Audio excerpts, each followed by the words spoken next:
Bueno, casi voy a empezar. Bueno, buenos días a todos. Mi nombre es David Patiño Vilas, vengo de la Universidad de Vigo y bueno, básicamente voy a presentar en esta pequeña charla un proyecto que tenemos en marcha desde el 2021, que se llama Proyecto Avia Energy. Vale, entonces os voy a contar un poquillo de qué va. Es un proyecto centrado pues en la utilización de residuos del sector avícola para la producción de energía. Entonces, bueno, simplemente haré una pequeña introducción del proyecto. Os presentaré también un poco el grupo para que veáis un poco cómo encajamos nosotros y qué parte aportamos a este proyecto y qué parte aportan otros socios, y sobre todo justificar un poco el interés del proyecto dentro del sector energético, ¿no? De qué manera puede contribuir o esperamos que pueda contribuir, ¿no? Entonces, la introducción, bueno, básicamente un poco lo que sería el resumen del proyecto es lo que tenéis ahí. Es un proyecto en el que están involucradas diferentes empresas y grupos de investigación de diferentes comunidades autónomas de España. Y la finalidad es tratar de promover un uso más eficiente de los recursos, diría recursos más que recursos, de los residuos del sector avícola, ¿no? Tratar de hacer un aprovechamiento de ese residuo que se genera en las granjas, tanto de pollos de engorde como de gallinas ponedoras y demás, para darle una valorización energética a ese residuo, ¿vale? Que, bueno, por cuestiones medioambientales y económicas, hoy día pues realmente les genera un coste económico al propio empresario, ¿no? Entonces, lo que se va a aprovechar a tratar de valorizar las deyecciones generadas en las explotaciones, ¿vale?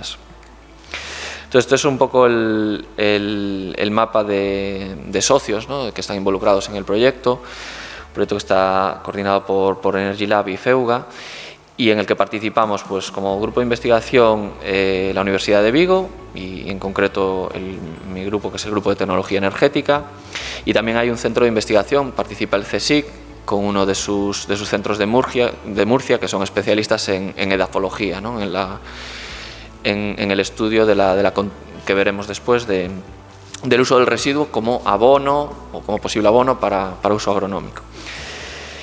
Y después hay varias empresas que son las empresas interesadas en la valorización del residuo, como son la José Antonio García, que es una empresa avícola, y Avícola del Charcón, que es una empresa de Soria.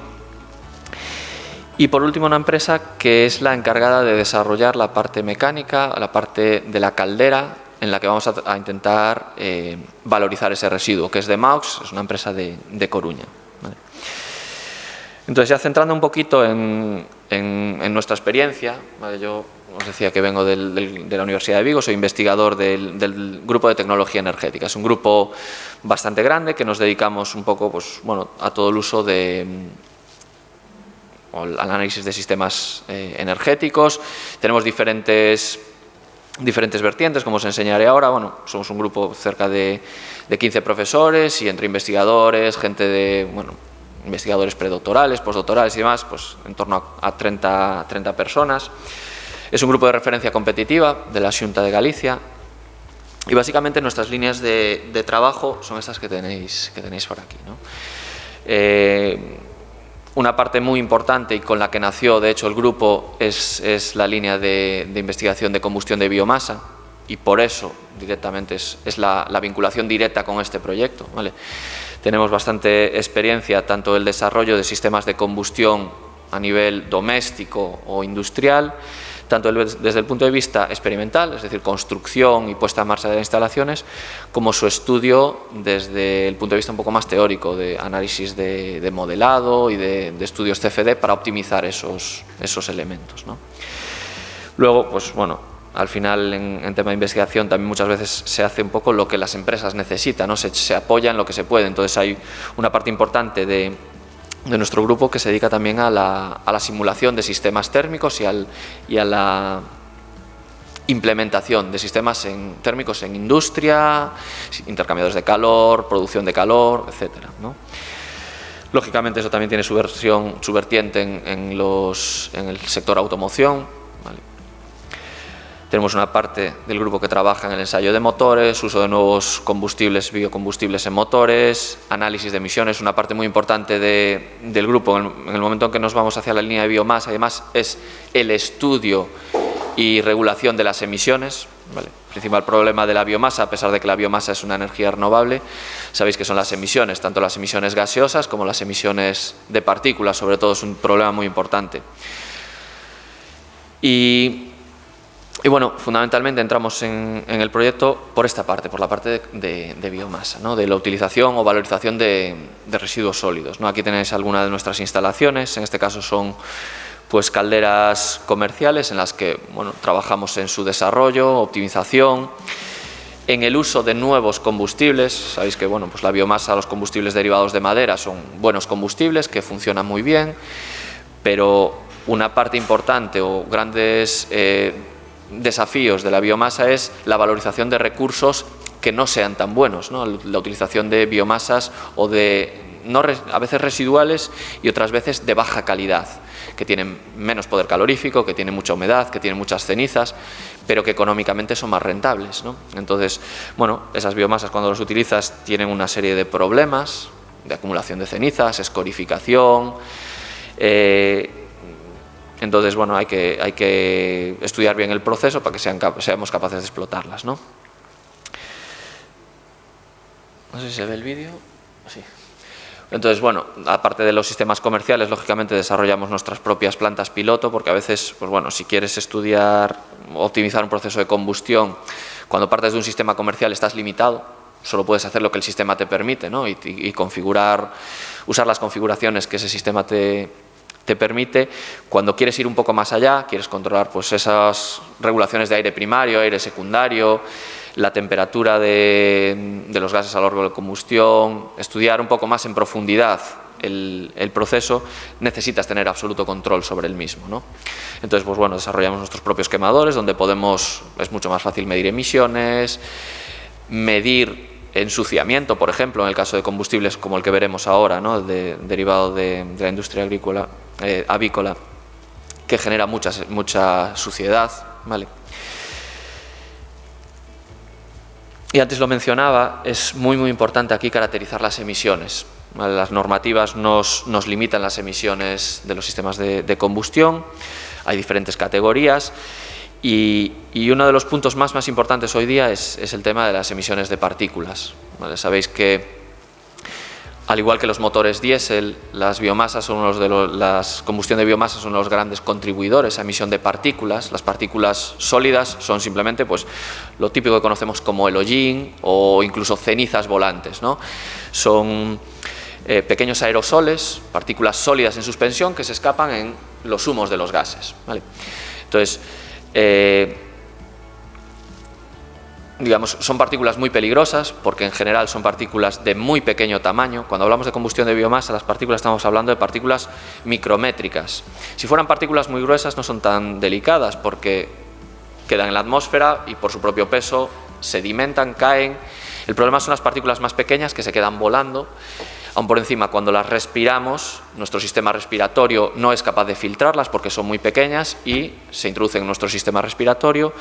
Son partículas habitualmente de origen orgánico, con lo cual pueden ser cancerígenas. Entonces, bueno, es un tema delicado que hay que regular. Evidentemente hay muchos sistemas para retener partículas, ¿no? Pues una central térmica, por ejemplo, tiene sistemas o filtros electrostáticos. Sistemas industriales, pues tenemos filtros de mangas, tenemos ciclones. El problema de los ciclones es que retienen solo las grandes, no las pequeñas. Entonces hay una parte importante que hay que caracterizar y controlar, que es la emisión de partículas, ¿no? Bueno, aquí tenemos bastante experiencia en eso. Y cuando se trata de combustibles de baja calidad, esto es más importante. Hay que tenerlo mucho más en cuenta porque cuanto peor es el proceso de combustión, más partículas se van a generar. Lógicamente hay una parte experimental en la que probamos y qué medidas tienen efecto y demás, pero luego también hay una parte de desarrollo más teórico que permite un abaratamiento de este estudio, ¿no? Es decir, en el momento en el que nosotros conocemos un sistema y somos capaces de modelarlo matemáticamente, esto nos brinda unas herramientas que nos hacen, bueno, nos ahorran dinero en el desarrollo, ¿no? Si nosotros tenemos que estar probando diferentes configuraciones de caldera, ahora construyo esto, pruebo esto, construyo, pruebo, pues eso tiene un coste económico.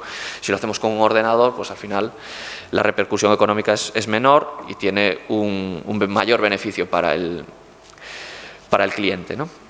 Entonces, bueno, también tenemos desarrollos en este caso son en software de mecánica de fluidos computacional, de CFD, en el que se puede analizar, este caso es un horno de gran tamaño, en el que tenía unos quemadores de gas.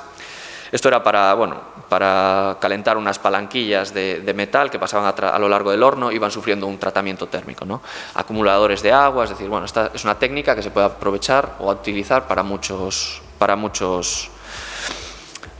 problemas, ¿no? Entonces, ya centrando un poquito más en el tema, en el proyecto que os venía a presentar, ¿qué experiencia tenemos nosotros previa en la utilización de residuos o recursos? Bueno, en el año 2008, entre el 2008 y el 2011, participamos en un proyecto europeo que se llamaba DOMOHIT y precisamente ese proyecto iba de algo parecido, no de residuos de la industria avícola, pero sí que utilizábamos residuos de otras industrias agrícolas. Por ejemplo, restos de hueso de aceituna, cáscaras de almendras, es decir, residuos de ciertos procesos que hasta ese momento eran residuos y precisamente lo que se trataba era de encontrar una valorización. Aquella gente de la producción de aceituna siempre, perdía dinero por dar salida a esos residuos, a ese hueso de aceituna, cuando en realidad a lo mejor podía obtener de ellos un beneficio, ¿no? Entonces aquí se probaron diferentes combustibles para ver si eran explotables en concreto. Estos eran de origen mediterráneo, combustibles de la zona del Mediterráneo y demás, para ver si se podían valorizar en calderas comerciales directamente, ¿no? Y bueno, pues algunos funcionaron muy bien, otros, pues como el que os decía, el hueso de aceituna. En general, el mayor problema es la generación de escorias, lo que llamamos slagging y fouling, que son la escorificación de cenizas en el propio lecho, que lo que obliga es a paradas preventivas para limpiar el sistema, para que mantenga su eficiencia, digamos, dentro de unos límites, unos márgenes adecuados, ¿vale? Y siguiendo con ese, también hace poco finalizamos un proyecto con algunos de los, en el que ya había algunos de los partners que están en este mismo proyecto, ¿no? En el que se hacía una valorización también de residuos, de poda y de restos vegetales de la zona de Galicia, norte de Portugal. De hecho, era un proyecto transfronterizo en el que cooperábamos con gente del norte de Portugal y gente de Galicia, y lo que se trataba es eso, de valorizar pues el uso de xestas, tojo, kiwi, restos de procesos de otros, pues de la producción de kiwi y demás, para ver si eran viables energéticamente, ¿no? Pues hacía un tratamiento, se trituraban, se peletizaban, se le añadían aditivos para, pues si por sí solos no funcionaba bien, se añadían aditivos para ser capaces de que trabajaran bien. Y bueno, digamos que había una cierta ya trayectoria, ¿vale?, relacionada con el aprovechamiento de residuos, ¿no? Entonces ya vamos centrando un poquito en el tema. ¿Cuál es la importancia del sector avícola o por qué, lógicamente, si el sector avícola fuera muy pequeño y la posibilidad de valorización de esos residuos, pues oye, si generamos 10 kilos al año, pues a lo mejor no tiene mucho sentido estudiar y gastar dinero en su aprovechamiento, ¿no? Pero la realidad es que el sector avícola es importante, ¿no? Aquí tenéis algunos números, ¿no? El sector avícola, después del porcino, es el mayor productor de carne, ¿vale? Fundamentalmente hablamos de pollos, tanto pollo de engorde como para producción de huevos, ¿no? El mayoritario, sin duda, es la producción de pollo y de gallina, ¿no?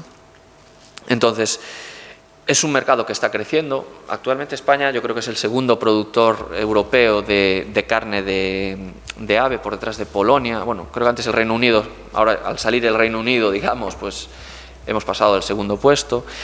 En lo que se refiere a producción de huevos, pues estamos por detrás de Francia, Alemania es el cuarto, pero digamos que es un sector productivo importante para nosotros. Aquí tenemos un poco la producción mundial, ¿no? Creo que los mayores productores son China, Estados Unidos, ¿no? La Unión Europea anda por ahí por el 13%, una cosa así, es decir, es un sector, pues bueno, que produce bastante, en concreto en Galicia tiene un impacto bastante importante dentro de la producción española. Galicia anda, no sé si el 13%, aquí no lo veo bien. ¿Dónde está? ahí arriba, en torno al 13%, el mayor productor es Andalucía con un 25%, pero somos de los mayores productores, ¿vale?, de carne. Entonces, hay bastantes granjas. ¿Y cuál es la problemática de estas granjas? Bueno, pues la problemática es la acumulación de esos excrementos, ¿no? Si sabéis un poquito, bueno, lo cuento un poco, supongo que la mayoría lo sabrá, pero cuando se va a llenar la granja con las nuevas gallinas, nuevos pollos y demás, lo que se hace es, en el suelo, se genera una cama que es serrín, básicamente, o biomasa, puede ser serrín de madera, serrín de paja, es decir, se genera una cama que durante la cría de esas aves o durante el tiempo que estén poniendo, esas aves van a hacer todos sus necesidades encima de esa cama, poco a poco, se va revolviendo y demás, pero digamos que esa madera lo que se va es llenando de excrementos, ¿no? Cuando finaliza el tiempo de maduración de esa carne o de esos huevos o lo que sea y hay que traer una camada nueva, lo que se hace es limpiar toda esa nave. Se retira toda la cama vieja y esa mezcla de eyecciones y madera hay que evacuarla e introducir una mezcla nueva de madera viruta, ¿no? Entonces la problemática aquí es qué hacemos con toda esa cama que sale. Lo normal es deshacerse de ella, pero no deja de ser un residuo, ¿vale? Es un residuo que habitualmente se puede utilizar como abono, como estiércol. Claro, pero eso tiene un problema. Bueno, después mencionaré un poquito los problemas que también se va a afrontar en este proyecto. Si se utiliza ese abono de manera masiva, ¿hasta qué punto no estamos contaminando el suelo? Bueno, lógicamente hay una parte de nutrientes que se van a aportar, pero si se hace en exceso, pues a lo mejor se aportan muchos nitratos al suelo, tenemos problemas de contaminación de aguas, etcétera, ¿no?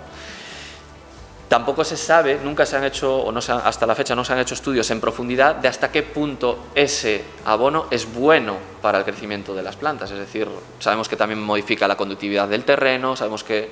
¿vale? Entonces, hay que estudiarlo un poco más en profundidad, que es una de las partes de este proyecto. Hay una serie de emisiones también derivadas en la industria avícola, ¿vale?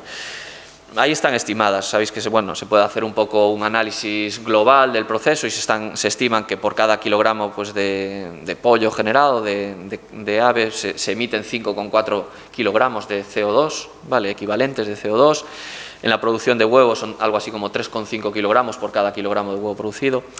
Realmente aquí parecen muchas y es que es bastante, pero la contribución a la emisión viene fundamentalmente del alimento de esas aves. Es decir, en torno al 80% de esas emisiones se generan en la producción del pienso para las gallinas. Pero claro, la producción se utiliza en la industria, ¿no? Lo que es el almacenamiento del estiércol y demás derivado es en torno al 10% de las emisiones. Y el resto de las emisiones serían pues, el consumo energético de la propia planta, para calefactar la planta, que en invierno tiene que estar calefactada para que las gallinas no se mueran de frío, en verano a veces hace falta refrigeración, etcétera, ¿vale? Entonces, ¿de cuántos residuos estamos hablando? Pues estamos hablando de cerca de 12 millones de toneladas que se generan anualmente, ¿vale?, en España, solo derivadas de esto. Claro, son 12 millones de toneladas que el empresario tiene que deshacerse de ellas, pagar a lo mejor porque se las lleven, ¿vale? Entonces aquí estamos tratando de buscar una valorización para eso, una valorización que puede ser para aportar energía en la propia planta o para su uso como abono en algún otro sitio, ¿vale? Ahí están algunos de los problemas, ¿vale? Si se usa como abono, que es el uso más habitual que tenemos hoy día, pues bueno, modifica el pH del suelo, se introduce demasiados nitratos, amoníaco en el suelo. Pensad que son las deyecciones, es decir, eso tiene un contenido amoníaco importante, ¿vale? Hay materia orgánica, hay que tener cuidado pues si hay enfermedades en las aves, pues que no salgan de ahí, ¿no? Y también tema de metales pesados. Entonces el proyecto AviEnergy lo que propone es precisamente eso, ¿no? Tratar de utilizar ese residuo, lo que hoy día se lleva mucho y es muy importante que hagamos, que es esa economía circular, ese uso de convertir los residuos en algo bueno, convertir los residuos en un recurso, ¿no? Entonces vamos a tratar de ver las posibilidades que tenemos para ese residuo, para valorización energética o uso como abono. Lógicamente es algo que se alinea muy bien con los Objetivos de Desarrollo Sostenible, los ODS, ¿no? Con en concreto el objetivo 7 de energía asequible y no contaminante, ¿vale?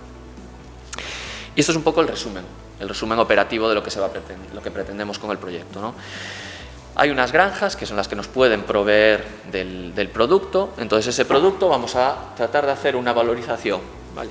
¿De qué tipo? Bueno, en primer lugar una valorización térmica. Vamos a tratar de combustionar esas deyecciones. Lógicamente no se pueden utilizar tal cual, porque esas deyecciones tal cual están tienen un grado de humedad, un contenido de humedad muy alto. Hay que primero hacer un secado, ¿no? Pero una vez que se secan, lo que vamos a hacer es, en este proyecto, el objetivo es desarrollar un quemador, ¿vale? Tiene que ser pues, parecido a un quemador de biomasa, pero un poco adaptado, ¿vale? Que sea capaz de alimentar esto, ¿vale? Porque es serrín mezclado con deyecciones, lo que no es fácil de manejar, alimentarlo y quemarlo, ¿vale?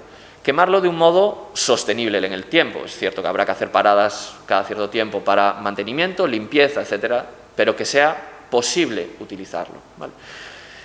¿Con qué eficiencia? Bueno, la eficiencia realmente aquí no es tan importante. Las emisiones sí, pero la eficiencia, si no quemamos con un 90%, quemamos con un 70%, al final es un residuo que íbamos a pagar porque nos lo llevaran. Bueno, ahora de repente se convierte en un input para nosotros, para el empresario, ¿no? Entonces, la cuestión es que sea viable el sistema. ¿Con qué objetivo? Bueno, el objetivo realmente es quemarlo en la propia planta, ¿vale? La normativa prohíbe que este combustible que estos residuos sean transportados a otros lados. Hay que quemarlo in situ. Se puede manipular para su secado, pero debería quemarse in situ. Vale, entonces la idea es quemarlo allí. ¿Para qué? Bueno, para generar agua caliente que nos valga para trabajar pues, en los consumos energéticos térmicos que tenga la planta y en el propio bienestar de las aves, que habitualmente en invierno pues, necesitan aporte de calor, ¿vale? Las cenizas generadas en este proceso, las cenizas que se obtienen de la combustión de ese residuo, vamos a estudiar su posible valorización como abono en el terreno. Es decir, hay una parte, lo que os comentaba antes, el CSIC, con el grupo de edafología, lo que va a estudiar es precisamente la utilización de esas cenizas, va a hacer experimentos viendo qué componentes, analizar químicamente las cenizas, y van a hacer pruebas en campo de uso como abono, ver cómo crecen las plantas, ver un poco el impacto que tiene en el pH del suelo, ver qué concentración sería permisible o se podría utilizar para su correcto uso como abono, ¿vale? Y luego hay una parte final en la que también se va a tratar de utilizar ese combustible no solo en la parte térmica, sino que se va a intentar probar su uso en una microcogeneración, es decir, en un ciclo de Rankine orgánico, el calor generado, tratar de generar electricidad, pues para el caso de una granja que esté aislada y que de algún modo pueda aportar o tener un apoyo eléctrico gracias a esto, ¿vale? Un poco en resumen, esas tareas son las que tenéis aquí. Vamos a partir de un residuo. Ese residuo, primero tenemos que caracterizarlo físico-químicamente, es decir, tenemos que saber su contenido de agua, su análisis inmediato, su análisis elemental, ¿vale? Vamos a hacer una serie de actividades, hay un paquete de actividades única y exclusivamente centrado en el secado, el estudio del secado, cuáles son los procesos por los que podemos secar más rápido posible el residuo. Es delicado, ¿vale? Pues es un residuo pues bueno, muy oloroso, hay que moverlo para que pueda secarse bien, bueno, tiene su problemática, ¿vale? En paralelo se diseña el quemador en el que se va a utilizar ese residuo. Lógicamente, después de las primeras pruebas habrá que optimizar, ver caudales de aire, etcétera, y analizar emisiones. La normativa nos regula las emisiones que podemos tener estos sistemas. De hecho, más que un quemador, aquí tenemos que diseñar casi una planta de incineración. ¿Por qué una planta de incineración? Porque la normativa lo que exige es una temperatura y un tiempo de residencia de los humos para garantizar que no se formen compuestos nocivos. El principal problema cuando quemamos residuos orgánicos es la posible formación de poliaromáticos cancerígenos, dioxinas, furanos, etc. Entonces esos compuestos, aunque estén en muy pequeñas proporciones, son muy nocivos. La ventaja es que sabemos cómo eliminarlos, y eliminarlos pasa porque los gases de combustión estén pues medio segundo a 1000 grados o por encima de 850 grados durante un segundo y pico, ¿no? Entonces lo que hay que garantizar es en ese estudio del quemador que los gases tengan esa temperatura y estén ese tiempo de residencia, ¿vale? De hecho, este sistema no es totalmente autónomo. Por normativa es obligatorio que tenga un sistema auxiliar. En los arranques, en las paradas, en transitorios en los que la temperatura de los gases baje, tiene que haber un aporte auxiliar que sea de gasol, de gas o de biomasa de otro tipo, que garanticen que la temperatura siempre sea esa, ¿vale? Bueno, pues todo eso hay que implementarlo, probarlo y después instalarlo en estos socios que tenemos en las propias granjas, instalarlo para que lo prueben y que funcione, lógicamente. Las cenizas generadas se caracterizan y se evalúan, ¿vale? Y finalmente, pues bueno, el objetivo final es la producción de calor, el deshacernos del residuo y producir calor y, si es posible, electricidad con la microcogeneración, ¿vale?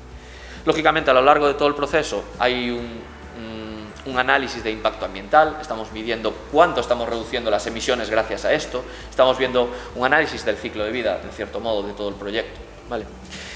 Y bueno, actividades lógicamente, que ahí la puse, bueno, digamos, no afecta al proyecto en sí, a la realización del proyecto, pero sí que es muy importante. La difusión de lo que estamos haciendo es importante para que la gente o propios empresarios del sector avícola y demás sepan que se está trabajando en esto y sepan que se está buscando una alternativa para eso que para ellos es un problema, ¿no? Y que pueda haberla, que pueda haber algo que les ahorre algo de dinero, les evite tener que estar deshaciéndose de ese residuo. Entonces es importante dar a conocer la actividad, ¿no? Bueno, esto es un poco el paquete todo de tareas más detallado, no voy a entrar aquí, lógicamente, simplemente, bueno, es un proyecto que empezó en marzo del 21 y que finaliza 2 años después, en marzo del 23, ¿vale? Estamos ahora mismo, pues, mediado el proyecto. Los principales desafíos, que algunos ya se intuían cuando en la concepción del propio proyecto, pero que a medida que va avanzando nos damos cuenta de dónde están los hándicaps y demás, ¿no? El primer problema es la variabilidad en la composición. No tanto la variabilidad, digamos, en el análisis químico, sino en la humedad. La humedad varía muchísimo de verano a invierno, a lo largo del año cambia esa composición. Entonces, claro, si tú diseñas un quemador para un cierto combustible y ese combustible va cambiando, hay que adaptarlo. Tiene que ser flexible, ¿vale? Luego, el material base de la cama es muy importante. No es lo mismo una cama de viruta de madera, que joder, la viruta de madera se quema genial, que una cama de viruta de paja. Es que la paja es mala. Si intentamos quemar biomasa, paja, ella sola ya es problemática. Claro, pues la mezcla de paja con deyecciones es mucho más problemática que madera con deyecciones. Entonces es importante qué cama se utiliza. Y ahí, claro, realmente en las granjas van al dinero, a lo más barato y lo más sencillo, ¿no?, que puedan utilizar. El proceso de secado es delicado, ¿no? Y luego, ya en la parte de combustión, pues eso, el control de las emisiones que decíamos, el ensuciamiento y la escorificación va a ser importante. Los primeros análisis que tenemos de ceniza nos dicen que puede ser muy problemático, ¿no?, que se va a acumular sinterizados, puede haber sinterizados en el proceso de combustión, ¿vale? Y tenemos que ver qué pasa con las cenizas, ¿no? Las cenizas, pues bueno, en principio son un buen abono y van a enriquecer el suelo, pero hay que ver en qué proporciones, ver si tienen metales pesados y eso puede generar un problema. A lo mejor no las podemos usar tal cual, ¿no? Hay que ver un poquito más eso. Actualmente, pues bueno, ¿en qué estado estamos? En cuanto se ha caracterizado perfectamente ya físico-químicamente los materiales, los residuos con los que trabajamos. Ahí tenéis unas muestras. Esto es la cama base, es viruta de madera. En este caso es un resto de pollinaza. Pollinaza son las deyecciones, es la cama mezclada con las deyecciones de pollos. Y luego la pavinaza es, pues, de pavos, ¿no? Entonces están probando, se han analizado las dos. Tienen un contenido de humedad alto, ¿vale? Aquí tenéis, por ejemplo, esto es el análisis elemental. Tiene un contenido en nitrógeno elevado, ¿vale? Eso es algo que ya esperábamos, pero no necesariamente muy alto. Por ejemplo, aquí nosotros teníamos referencias de proyectos anteriores. Aquí tenemos el contenido de nitrógeno de madera, tojo, biz, kiwi, ¿sí? Y por ejemplo, el contenido de nitrógeno Este sería pollinaza y pavinaza, ¿vale? Es algo más elevado, pero bueno, en lo que refiere a la combustión no va a ser excesivamente problemático. Va a tener, obviamente, más emisiones de óxidos de nitrógeno. Sabemos que si hay nitrógeno el combustible va a salir como NOx, eso es inevitable, pero no es tan elevada. Quizás sea incluso más peligroso el nitrógeno cuando lo usamos en el suelo que en el momento de la combustión, ¿vale? Aquí lo tenéis comparado también el análisis inmediato, ¿vale? El análisis inmediato, si sabéis, pues es el contenido en carbono fijo, en volátiles, en ceniza. Bueno, pues estos dos serían la pollinaza y pavinaza, tienen un contenido de humedad elevado. Eso sí que es lo que es un poquito problemático. Pero si el secado va bien, pues podemos reducirlo, ¿vale? Tiene un contenido de humedad en torno, pues eso, al 20%, 20 y pico, depende del momento del año, ¿vale? Las cenizas ya se han caracterizado también, la cantidad de cenizas y los elementos que aparecen. Aparece bastante potasio, sílice, sodio, son elementos que sabemos que en las cenizas pueden dar problemas de fusibilidad, es decir, las cenizas cuando tengamos combustión van a fundirse, van a quedar en el lecho y pueden generar problemas, ¿vale? Bueno, es un poco el estado en el que va avanzando el proyecto. Ya se ha diseñado, tenemos un diseño y se ha construido un primer prototipo del quemador que en breve se empezará a probar y con la idea de instalarlo en las granjas en cuanto sea posible, ¿vale? Y básicamente como conclusiones un poco, pues una de las conclusiones más importantes es que en el momento en que arrancó este proyecto y empiezas a moverte un poco también en este mundillo, y yo conozco gente que tiene granjas y ya hablas con ellos y demás, pues realmente constatas el interés que tienen en esto, ¿no? Es decir, para todos el deshacerse, cuando le dices, oye, podría haber la posibilidad de que ese residuo se convierta en... Y dicen, joder, aunque cueste un poco cambiar la caldera y demás, te dicen, si no tengo que andar sacándolo, si yo mismo gestiono mi residuo, le doy valorización y demás, dicen, me interesa el tema, ¿no? Y eso es importante. Y a partir de ahí, pues bueno, un poco los problemas que os he estado contando, ¿no? Del problema de la caracterización, de la variabilidad del recurso, su composición, bueno, estamos un poco lidiando con eso, todavía estamos en una fase inicial, media del proyecto, pero esperamos que, bueno, estamos ilusionados y yo creo que esperamos contribuir a mejorar un poquillo en ese sector y que lo que desarrollemos pueda llegar al mercado, que al final es lo importante, ¿no? La investigación está muy bien, pero si no hay esa transferencia y esa investigación acaba contribuyendo y mejorando, digamos, aportándole algo al empresario, pues no tiene tanto interés, ¿no? Y esto era todo lo que traía para contaros. No sé si alguien tiene alguna curiosidad, alguna pregunta que hacer, pues encantado de resolverla, o ahora, o al acabar, o cuando veáis más conveniente. ¿El modo de generación de energía cómo sería? Sería como una caldera que tiene un ciclo de Rankine orgánico, es decir, se usaría el calor generado en la caldera directamente para aplicar a un ciclo de Rankine orgánico. Es como un ciclo de una central térmica, lo que pasa que a pequeña escala. Utiliza un refrigerante para evaporarse a menor temperatura, es decir, en una central térmica tenemos un foco de calor muy grande, de alta temperatura, en una caldera doméstica es más bajo, pero el funcionamiento es el mismo, simplemente se evapora un gas y se expande en una turbina, ¿vale? Es un sistema muy caro, es un sistema, más allá de que pueda funcionar y genere la electricidad, tiene baja eficiencia y es caro, pero bueno, hay que saber si valdría o no. Es caro si es muy pequeño. Si estamos hablando de una granja grande que tiene una caldera muy grande y genera mucho calor, pues a lo mejor es viable económicamente, ¿vale? El problema que tendría, por ejemplo, que con calderas de biomasa, el problema es que no es una temperatura constante, Claro. oscila bastante. Sí. Ese es el problema por eso hay probablemente que poner un apoyo. Es decir, digamos, en la regulación de la caldera, en cuanto baje la temperatura, pues a lo mejor hay que aportar gas o hay que aportar madera. Esto perfectamente podría funcionar a lo mejor con una cocombustión, en la que en momentos en que baja la temperatura aportamos más pele de madera, por ejemplo, o serrín o lo que sea, y eso empezamos a quemar bien y subimos de nuevo la temperatura. Bueno, eso se puede hacer, complica el sistema, lógicamente, ¿no? Pero claro, hay que garantizar esa temperatura, lo que es una cuestión normativa. Entiendo que habéis valorado otras opciones antes de quemarlo, el tema de biogás, o así. Claro, eso está más orientado en industria, bueno, ganadera y demás, sí se utiliza más biogás. Esto, lo que es la fermentación y demás, no genera demasiado biogás, es más complejo. Y luego la alimentación de los pollos hace que varíe el residuo. Claro, el residuo cambia, por eso tanta variabilidad. Va a ser una granja, pues comen, supongo que habrá más o menos igualdad, pero ahí supongo que cada uno... Sí, al final el pienso, normalmente esto funciona también por cooperativas, entonces cuando estás en una cooperativa te dicen, oye, este es el pienso que hay que... Entonces sabes que todos esos van a tener algo parecido. Claro, en el momento que te vas a una de pavos, no tiene nada que ver, eso es un pienso también, pero es diferente. Entonces ahí... Pero esos son cambios de composición, bueno, diría, pequeños. Nos afecta mucho más la diferencia entre invierno y verano por la humedad que otras cosas. Bueno,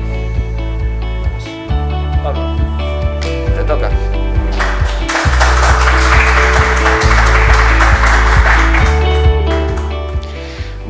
Voy a comenzar la siguiente exposición.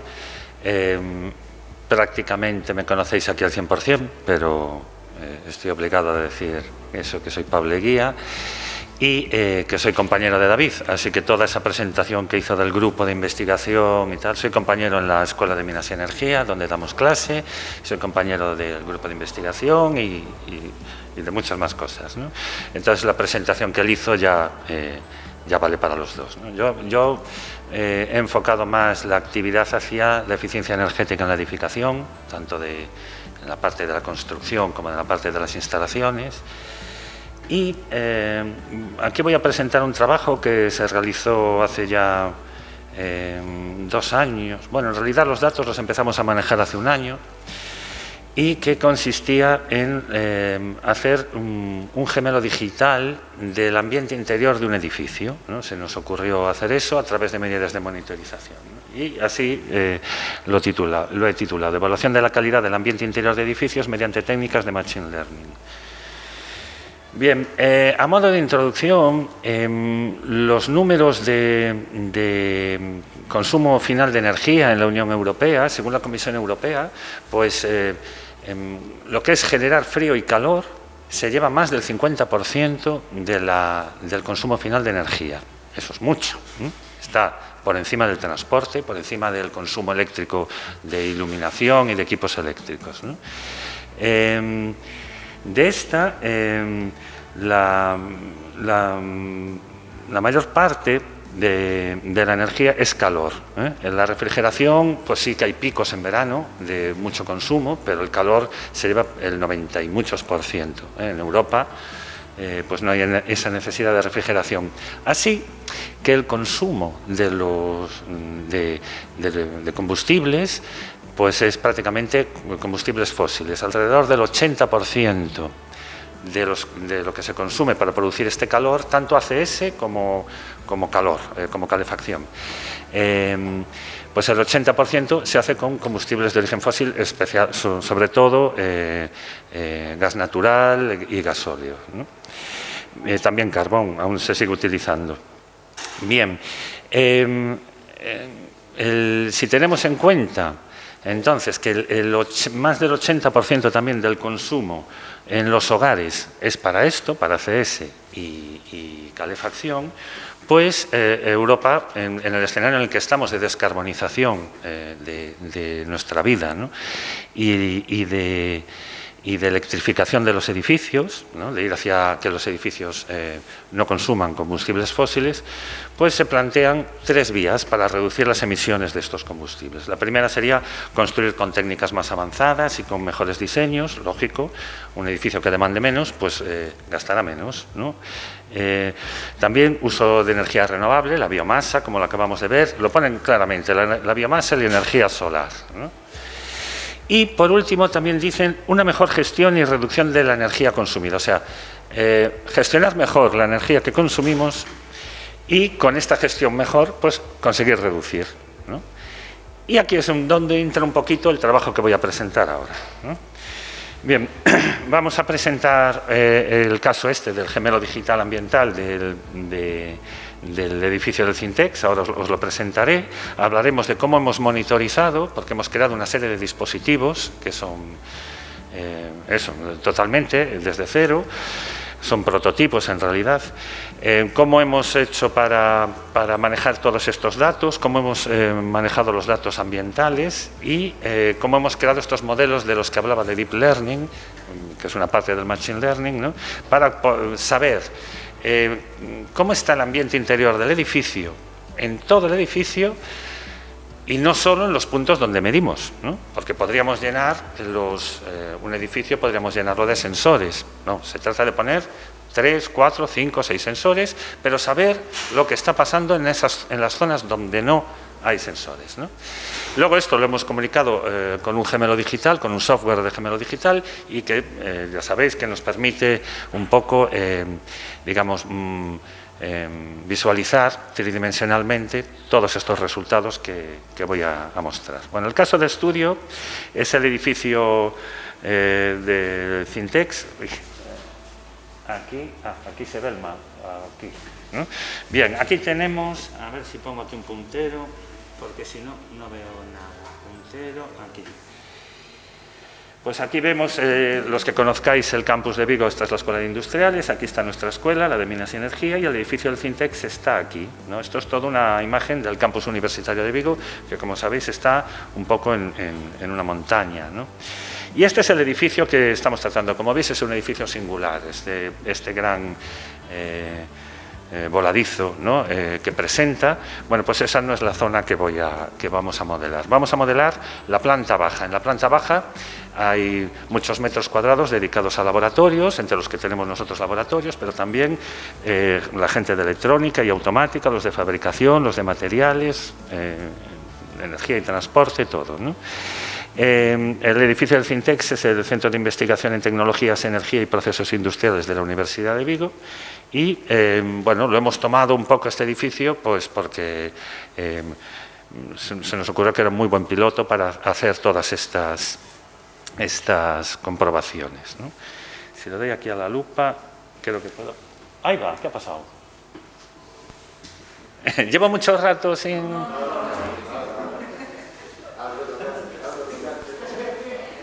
HDMI, no se encuentra señal. No, ¿qué va? No, es el cable o algo. Vale. Si le doy aquí a la lupa, entonces puedo poner un poco más grande las fotos, ¿no? Las fotos que estoy enseñando, pues es un poco para que veáis cómo es en la zona de abajo estos laboratorios, ¿no? Como veis por la cubierta, pues más o menos el 50% es transparente, con lo cual cuando aparece sol, pues como sabéis el sol es una fuente de inestabilidad térmica. Cuando tenéis un edificio con mucho vidrio y le está dando el sol, pues todo el mundo se asa, y cuando desaparece el sol todo el mundo se congela, ¿no? Entonces sabíamos que las condiciones meteorológicas iban a influir en cómo se iba a repartir la temperatura a través de todos los laboratorios, y por eso lo muestro aquí, ¿no? También se pueden ver en las otras fotos pues que el edificio es bastante alto, tiene unos 8 metros de altura, la planta esta, y aunque está compartimentado para los distintos grupos de investigación, no está, digamos, cerrado, no están sellados, ¿no? Tienen una serie de divisiones verticales que permiten bastante el flujo del aire y, por lo tanto, el flujo de la temperatura y el flujo del CO2, ¿no?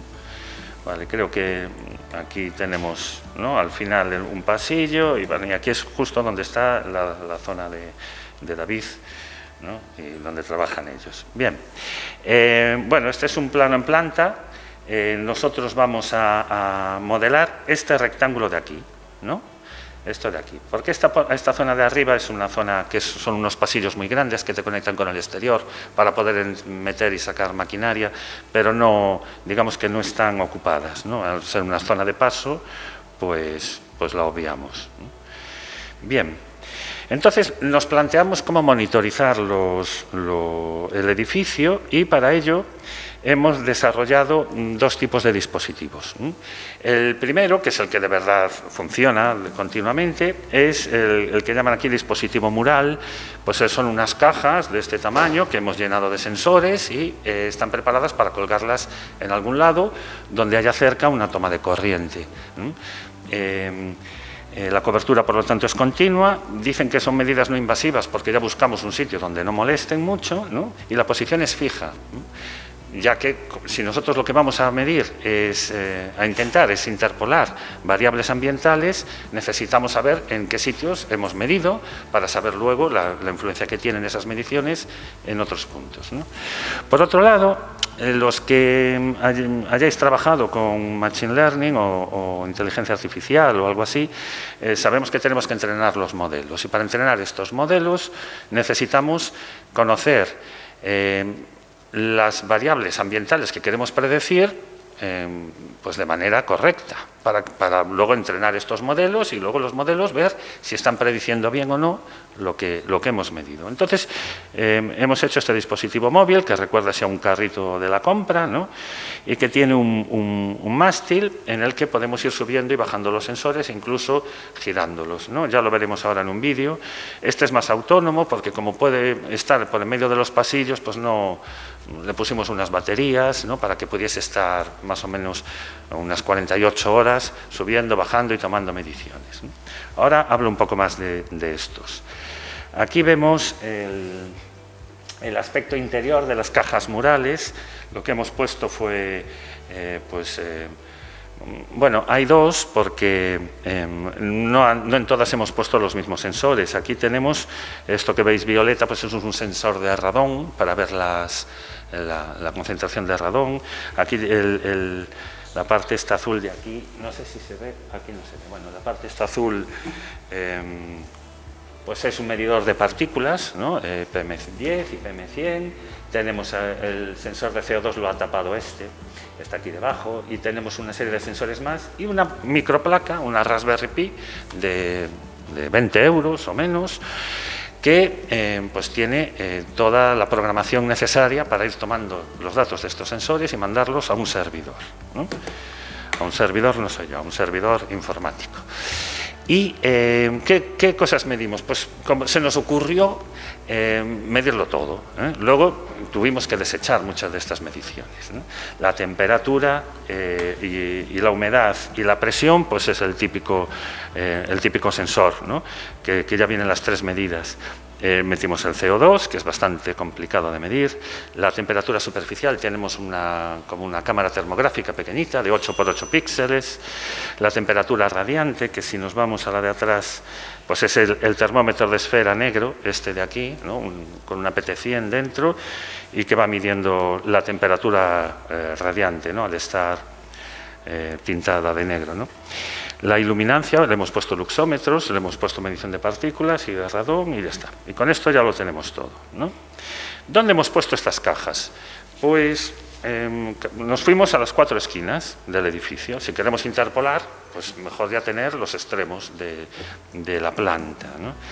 Y, bueno, fijaros que de aquí a aquí, antes no lo dije, pues hay más de 50 metros, ¿no? de largo, y de ancho tenemos 16, o sea, estamos hablando de unos 800 metros cuadrados, es un sitio bastante amplio, ¿no? Pues hemos puesto 4 más o menos en las esquinas, en realidad se han puesto cerca de una toma de corriente que no molestasen, y luego 4 las hemos puesto por el medio. ¿Que nos hacían falta más o nos hacían falta menos? Pues tampoco lo estábamos muy seguros. Luego os puedo dar un dato al respecto, ¿no? En la optimización de las cajas. Bien, en cuanto al dispositivo móvil, bueno, veo que ya se puso a mover el vídeo este. Aquí veis cómo le hemos puesto un panantil, ¿no? Para que pudiese girar en el eje vertical y para que pudiese girar de 0 a 90 grados y así las medidas direccionales, como por ejemplo la temperatura infrarroja, ¿no? La de la cámara termográfica, pues poder hacerlo hacia distintas zonas, ¿no? También le hemos puesto un LIDAR para saber la superficie que estamos midiendo la temperatura, a qué distancia está. Y como veis va subiendo y bajando, ya que la temperatura pues es una es una variable que se estratifica mucho y en una zona como esta, lo cierto es que solo llega a 2 metros, nos hemos quedado en la zona de ocupación de una persona normal, iba a decir, bueno, de las personas, y también diré que luego al final no hacía falta tanto subir y bajar. No había estratificación, pero no había tanta necesidad de medirla, ¿no? Bien, le hemos puesto muchos menos sensores, ya que consume mucho el subir y bajar, ¿no? Con los motores paso a paso, consume mucha energía eléctrica y las baterías de coche, que le hemos puesto 2 baterías de coche, pues no llegaban ni a 24 horas, subiendo y bajando todo el rato. Y lo hicimos lo más ligero posible, con sensores de temperatura, presión y humedad, otra vez CO2, la temperatura superficial y la iluminancia, ¿no? Bien, ¿dónde hemos puesto el carrito, ¿no? Pues el carrito lo hemos ido moviendo por donde van las personas, ¿no? A lo mejor lo dejamos un día entero en una posición, al día siguiente lo íbamos cambiando y íbamos anotando la posición. Aunque tenemos un sistema de posicionamiento automático, debido a las grandes distancias que teníamos con las cajas, pues no nos funcionó muy bien eso. Entonces íbamos nosotros apuntando la posición del carrito. Pues no sé, como veis aquí, veis que entre las cajas pues lo hemos ido moviendo por toda la zona de laboratorios, ¿no? Vale. Tomamos las medidas, en realidad las tomamos cada menos, pero podemos suponer que tenemos medidas de los sensores cada minuto, ¿no? Teniendo en cuenta que la temperatura, el CO2 no cambian mucho en un minuto, pues pensábamos que la frecuencia era lo suficientemente elevada como para que funcionara, ¿no? Bueno, en esta diapositiva se muestra se intenta decir que lo hemos fabricado todo nosotros, con impresora 3D se hizo toda la que es la parte de plásticos, ¿no? Incluso el cargador de la batería lo fabricamos nosotros, y aquí se muestran las imágenes que se sacan del CAD en 3D para pasarlo luego a la impresora, ¿no? De SolidWorks, creo que se hizo, Solid Edge, ya no me acuerdo cómo se llama. Bueno, estas son las ristas de sensores que tienen dentro, pero no me voy a parar en ello. También le hemos puesto acelerómetro para saber si está subiendo o bajando, un sensor de velocidad angular y uno de, ¿cómo le llaman aquí?, de campo magnético, para saber si el carrito está orientado hacia el norte, al este, al oeste, ya que se está moviendo, y según hacia dónde esté orientado, pues estaremos midiendo unas cosas u otras, ¿no? Bien, esta parte que es así más de software, me la voy a pasar un poco por encima, ¿no? Para entendernos, esta parte de aquí habla de los clientes de software. Cada caja que nosotros tenemos es un cliente que va recabando datos y mandándolos al servidor, ¿no? Bueno, pues también el carrito se comporta como un cliente, ¿no? Bueno, pues estos clientes lo que tienen dentro de la placa microcontroladora, pues es el broker de Rabbit, de MQTT. Esto lo digo porque empezamos utilizando bases de datos convencionales, pero lo que es para el Internet of Things, lo que es para el IoT, pues hay cosas mucho mejores que ya están preparadas para estar recabando datos todo el rato y que de manera rápida se puedan utilizar, se puedan visualizar y se puedan almacenar, ¿no? Le hemos puesto a cada caja también un sistema local de almacenaje local, ¿no? Para persistencia local. Bueno, una micro SD de 4 gigas o así. La razón es que no siempre a donde vamos y ponemos las cajas tenemos internet. Entonces, las cajas, en cuanto detectan una conexión a internet, el broker de MQTT lo que hace es pasarlo al broker del servidor. Pero mientras no tiene internet, el broker lo que hace es guardarlo en local, ¿no? Y bueno, esto lo hicimos en más edificios, pues llegamos, ponemos en nuestro teléfono móvil una conexión de internet que se llame como nosotros queríamos, ¿no? Y entonces las cajas detectan eso, se conectan a internet con la clave, por supuesto, que tiene que ser, ¿no? Se conectan a internet y empiezan a mandarlo todo y van vaciando esta micro SD.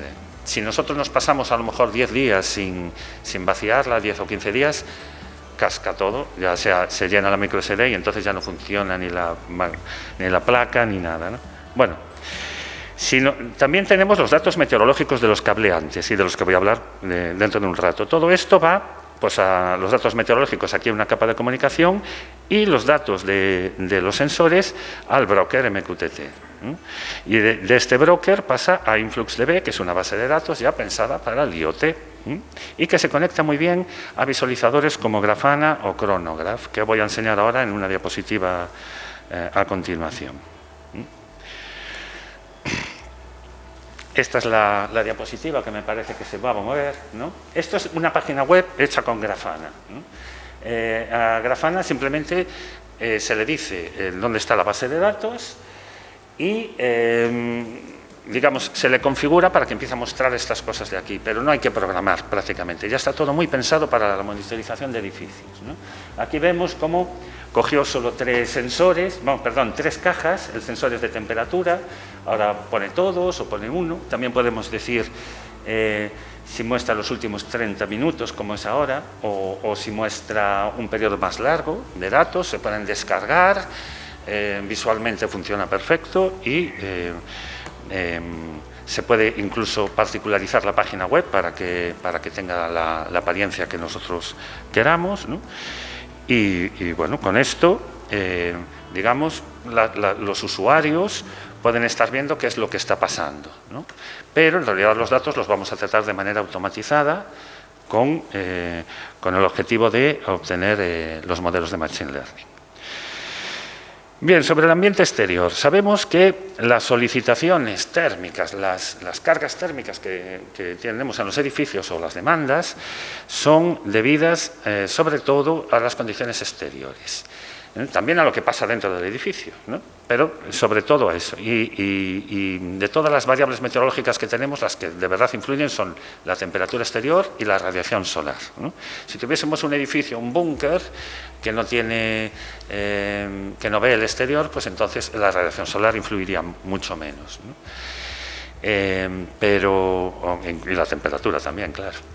Pero por lo general en los edificios terciarios o en los edificios de viviendas o en los que se puede utilizar este sistema, pues todos tienen ventanas al exterior, ¿no? Y pues se nos ocurrió utilizar los datos de Meteo Galicia, que ya los hemos usado durante muchos proyectos, ¿no? Como se ve aquí en esta imagen, tenemos una estación de Meteo Galicia en el campus de Vigo, en el rectorado arriba, a 314 metros de distancia.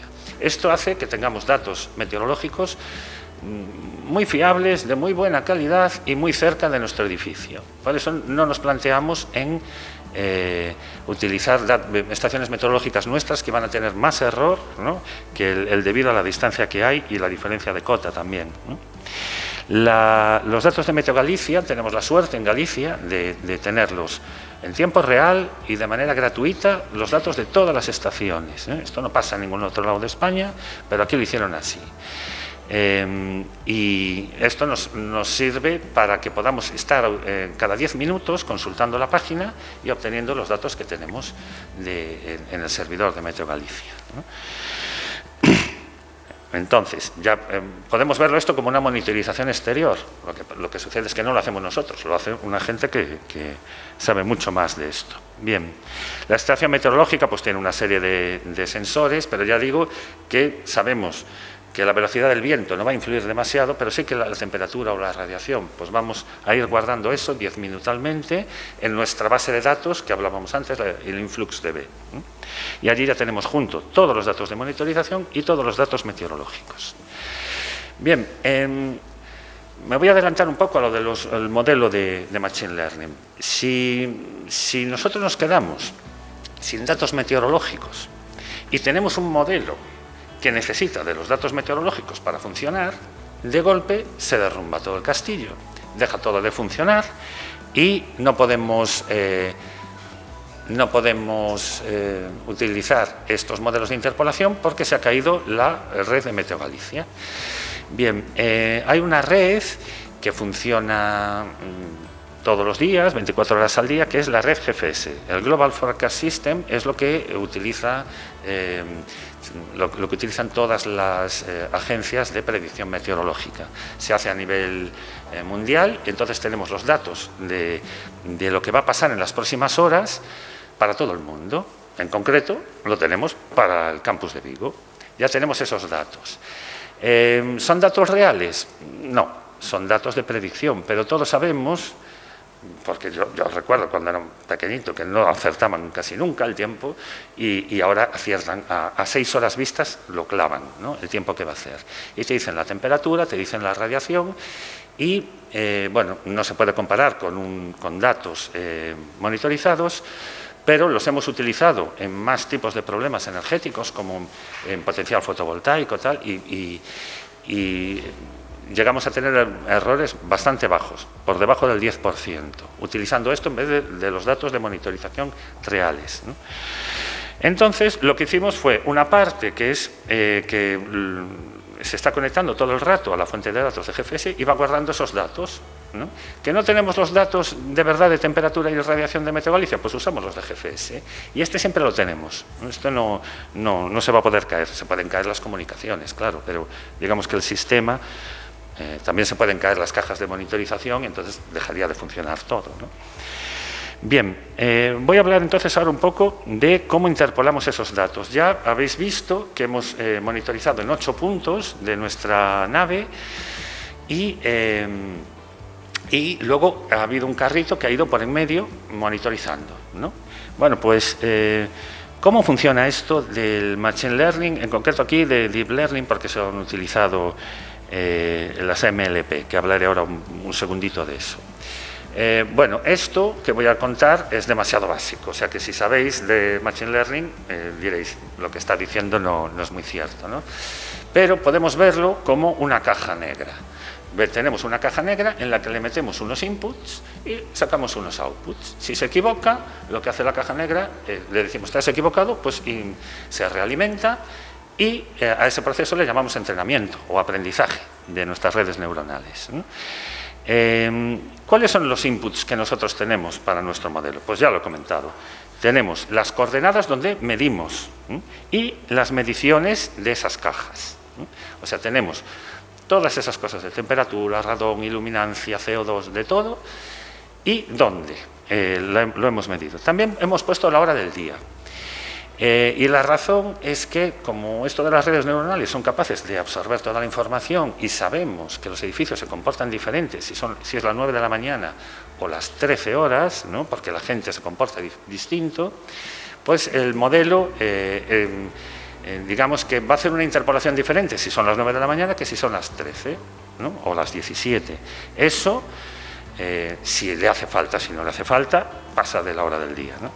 Y luego también pusimos la meteorología exterior, ¿no? Bueno, pues todos esos son nuestros inputs. Entran en el modelo de Deep Learning y le decimos que aprenda, que me diga las variables cómo están, donde estaba el carrito que movíamos. El carrito se ha ido moviendo por toda la sala durante 6 meses. Bien. Y como nos devuelve el CO2, la temperatura y la humedad, que son las 3 variables de las que voy a hablar ahora. Nos devuelve eso. ¿Que se equivoca hacia arriba? Pues hace algo internamente para bajarlo. ¿Que se equivoca hacia abajo? Hace algo internamente para subir. Y así lo hemos tenido durante, no sé, el proceso de entrenamiento dura unas pocas horas, no mucho más. Y lo hacemos de 10 minutos en 10 minutos al final. Bien, esta sí que me la voy a saltar casi del todo. Es un modelo matemático de cómo funciona un perceptrón multicapa. El perceptrón fue la primera red neuronal que se hizo allá por los años 60 y al meterle muchas capas, pues podemos ya afirmar que estamos utilizando Deep Learning, ¿no? Cuando las salidas de una capa, en vez de producir unos outputs, entran como entradas de otra capa, ¿no? Ya podemos afirmar eso. Bien, el Machine Learning lo que hace muy bien es clasificar, que es lo que sabemos todos que hacen con las fotos de Google, de saber si hay perros o gatos o no, o nada, e interpolar. Así que esto está perfectamente diseñado para que nosotros alcancemos éxito con la interpolación del Machine Learning, ¿no? Bien, y aquí tenemos unos planos, ¿no?, de cómo ha quedado la interpolación, ¿no? Nosotros, os recuerdo, tenemos los datos de las cajas, y una vez ha aprendido, nosotros le preguntamos cómo está la temperatura por todos los lados, ¿no? Bueno, a ver si se me oye. Vemos que aquí hay, bueno, en rojo está más caliente y en azul está más frío, como en las cámaras termográficas. Vemos que aquí hay más temperatura y aquí también. Esta es la zona donde trabajamos, que hay calderas ahí y hay fuentes de calor. Esta es una zona que, bueno, luego lo podremos ver cuando se enseña el gemelo digital, pero hay un ventanal ahí. Y como la hora son las 12:30, esa es mi interpretación, hay calor ahí porque está entrando el sol y está calentando la zona. Esta es una zona mucho más resguardada, que es la más fría, y el frío pues se va difundiendo por aquí. Vale, si voy bajando, no sé si me deja bajar, sí, vale. Vemos que a la media hora el mapa pues está variando un poco, de hecho, ¿a qué le he dado? Vale, lo fastidio. Vemos cómo a la media hora ya no hace tanto calor aquí y media hora después menos todavía, ¿vale? Abren puertas, entra y sale gente, se van a comer y todo esto pues va influyendo en lo que pasa, ¿no? Bien, ¿cómo sabemos si lo estamos haciendo bien? Pues comparando con los datos que teníamos. Tenemos 6 meses de datos del carrito moviéndose por el medio. Y bueno, vale, iba a ir más adelante y me paro ahí. Estamos obteniendo errores del 5%. Un error del 5% es un error totalmente asumible, ¿no? Los sensores que tenemos de medir temperaturas ya tienen un error del 2 o el 3%, ¿no?, de 0,5 grados. Así que consideramos que es un éxito. Podemos saber si los sistemas de aire acondicionado, los sistemas de calefacción están funcionando bien sin necesidad de estar midiendo en todas las zonas, ¿no? ¿Vale? Bueno, en cuanto a la humedad relativa, no me paro mucho. Si suponemos que se difunde bien la humedad por toda la planta, pues hay una relación directa entre la humedad relativa y la temperatura, ¿no? Una relación prácticamente lineal. Que no es lineal, pero prácticamente. Así que, donde hay más calor, la humedad relativa es más baja, y donde hay más frío, la humedad relativa es más alta, ¿no? Y eso es lo que veíamos antes con eso, ¿no? Y eso, donde hay más calor, pues la humedad relativa, estamos más lejos del punto de rocío. Con el CO2, pues me cuesta explicar por qué, pero el mapa de colores vuelve a ser muy parecido a los anteriores. Donde hay más temperatura, hay más CO2. Seguramente es debido a la ocupación de las zonas, ¿no? Los emisores de CO2 en los edificios, por lo general, somos las personas, ¿no? Y sé que aquí estaban trabajando y sé que aquí estábamos trabajando, aunque tampoco entiendo muy bien que estando aquí la puerta, donde hay más renovación de aire, ¿no?, aunque esté cerrada, habiendo más infiltraciones ahí, pues haya más CO2. Pero la caja esta de 3 es lo que nos daba. Estaba hablando de aquí. Sí, claro, es que estoy moviendo la mano en vez de mover el tal. Estaba diciendo pues que aquí en esta zona había gente trabajando, eso lo sé porque en esta zona y en esta zona es donde más gente hay trabajando. Entonces, vamos a suponer que es eso. Puede haber, tenemos calderas, fugas de CO2 en las calderas, pues claro que sí. Eso haría que cambiase totalmente el plano, ¿no?, de colores. Bueno, pues podemos saber, esto lo empezamos antes del coronavirus, ¿no? Ahora, hoy en día, hasta en cualquier bar ponen ya un medidor de CO2, ¿no? Creo que ahora tengo una diapositiva de cada cosa, ¿no?, y se va viendo, porque esto, como lo podemos hacer cada 10 minutos, pues podemos ir haciendo un vídeo de cómo va evolucionando esto a lo largo del día. Y entonces vamos viendo cómo está ahí la zona de calor, está yendo de las 12:50 a las 13:30, ¿no? cómo va aumentando aquí esta zona de calor y cómo no afecta eso a la zona más fría, que es la de arriba, ¿no? Que no hay ninguna ventana ni nada. Bueno, pues lo mismo con la humedad relativa. A medida que aumenta la temperatura en una zona, pues la humedad relativa baja, a no ser que aumente la humedad específica, claro. Bien. Y luego el CO2. Estaba hablando de esto, aquí, es que la escala yo casi no la veo. Está ahí la escala, pero se lee muy mal. Está entre 400 y 600. Son valores buenos de CO2. 400 ppm, recordemos que es el CO2 que se le pone al ambiente exterior. Así que si nosotros estamos cerca de 400 es que tenemos un ambiente muy bien ventilado, ¿no? Y, bueno, en 400 no estamos, pero en 500 sí está mucha... Y decía lo de los bares hace un rato porque obligan a ventilar más a partir de 800. A partir de ahí ya se supone que, ¿no?, que estamos empezando a respirar lo que sale de otros, ¿no? Bueno, ¿qué hacer con todos estos datos? Pues esta información se le podría dar a los sistemas de regulación de los sistemas, sobre todo de ventilación, ¿no? Ya que hemos hablado de CO2 y también de aire acondicionado en el caso de la temperatura y la humedad, ¿no? O sea, sistemas de climatización. Podríamos intentar regularlos de tal manera que sepamos cuánto podemos reducir la ventilación sin que suban los niveles de CO2, o cuánto podemos reducir la cantidad de aire caliente o de aire frío sin que nos vayamos de las temperaturas de confort, ¿no? Bueno, nosotros, para hacer este ejemplo demostrativo, lo que hicimos fue conectarlo con un gemelo digital. Un gemelo digital ya sabemos que es una representación tridimensional, ¿no?, de un edificio. Y bueno, os muestro este edificio, lo hizo Norlin y Soltec, que tienen ahí el stand ahí afuera.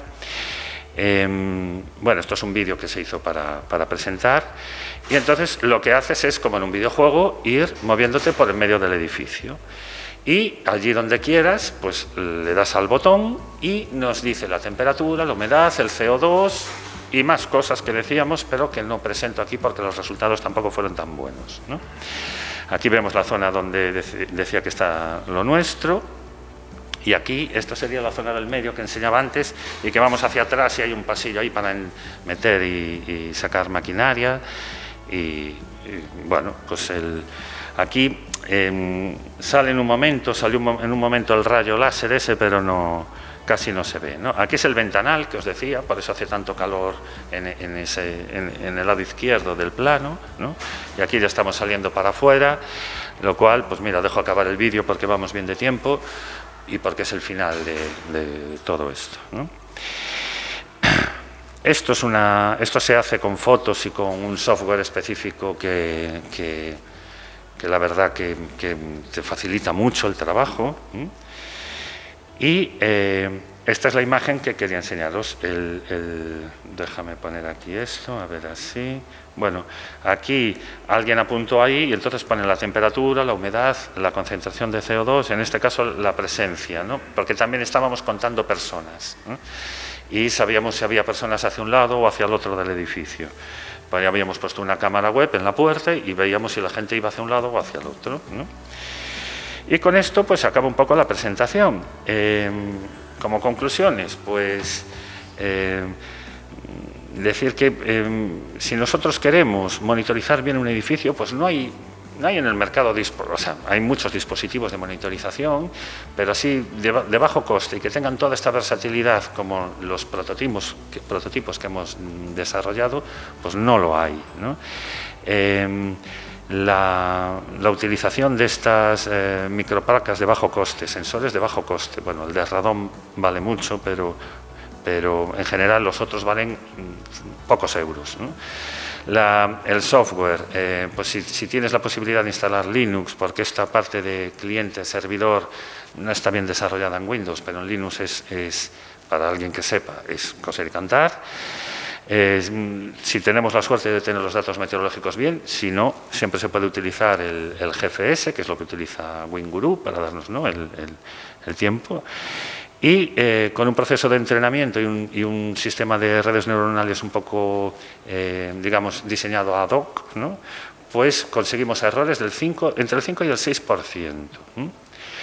Esto lo hemos comunicado con un gemelo digital y entonces podemos visualizarlo tridimensionalmente, pero ya visualmente os mostraba que con Grafana pues también es bastante sencillo mostrar esos resultados, ¿no? En trabajos posteriores nos hemos dado cuenta de que las 8 cajas no hacían falta. Con 3 nos llegaban para conseguir errores de menos del 10%. Esto dependerá de cada edificio. Si nosotros tuviésemos fuentes y sumideros de calor o tuviésemos fuentes de CO2, pues a lo mejor nos harían falta más cajas. Pero en este, con 3, hemos visto que bien. Y hemos utilizado 6 meses de datos, pero sabíamos que con menos meses nos hubiesen llegado, ¿no? De hecho, a veces se corrompen los datos, alguna caja dejó de funcionar, o sea, no hemos tenido todos los datos como...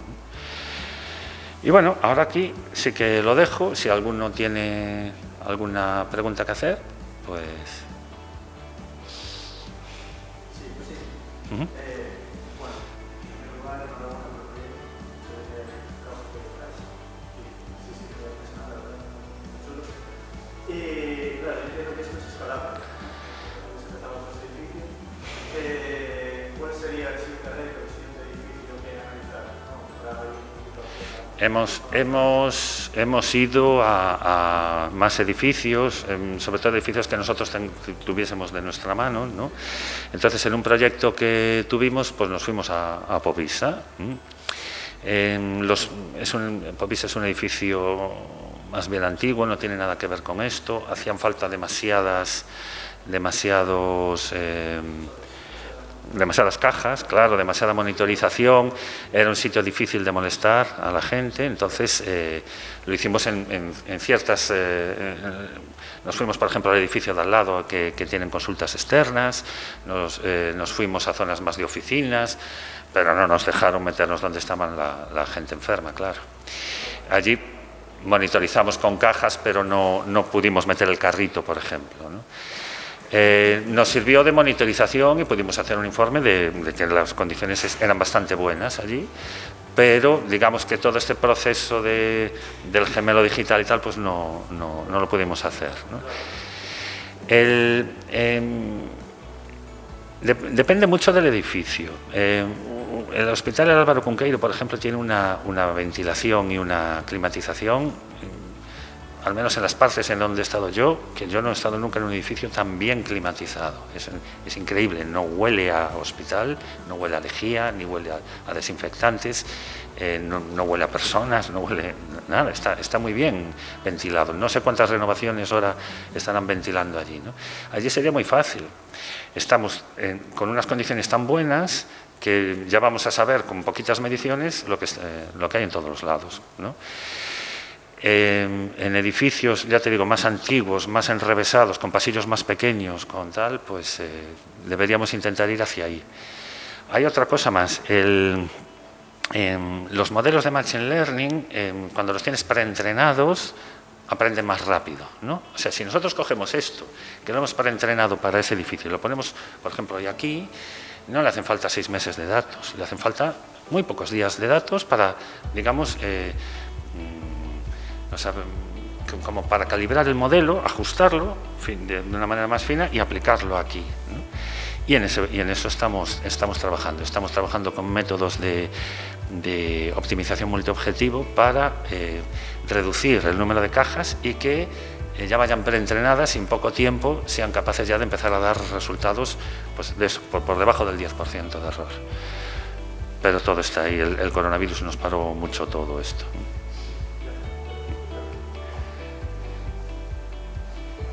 No sé si te respondí de más o de menos. Sí. Ajá. Bueno, pues podemos entonces, ¿no?, dar por finalizado. ¿Qué tal?